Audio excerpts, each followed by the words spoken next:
ఈరోజు మీరు కలవరకొండకి ఎక్కిన దాన్ని బట్టి మీకు ఎట్లా అనిపిస్తుంది? చాలా సంతోషంగా ఉంది. ఎప్పుడు ఎక్కలేదు. దేవునికి మహిమ కలుగును. ఇది ఎట్లా కనిపిస్తుంది ఇక్కడ? ఈ కొండ ఇప్పుడు నీకు ఎట్లా కనిపిస్తుంది? చెప్పలేను, ఆనందం మాటలో చెప్పలేకపోతున్నాను. ఓకే. దేవుని కృప, దేవుడు తన దాసుడు ఆనందరాజు గారి ద్వారా జరిగించిన కార్యం దేవుని స్తోత్రం.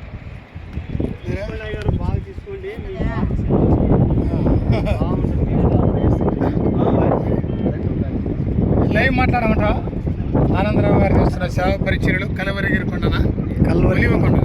కలవరికొండనా? క్రైస్ట్ కల్వరికొండ. ఏమిటి? క్రైస్ట్ కల్వరికొండ. క్రైస్ట్ కలవరికొండ. క్రైస్ట్ కల్వరికొండ. సార్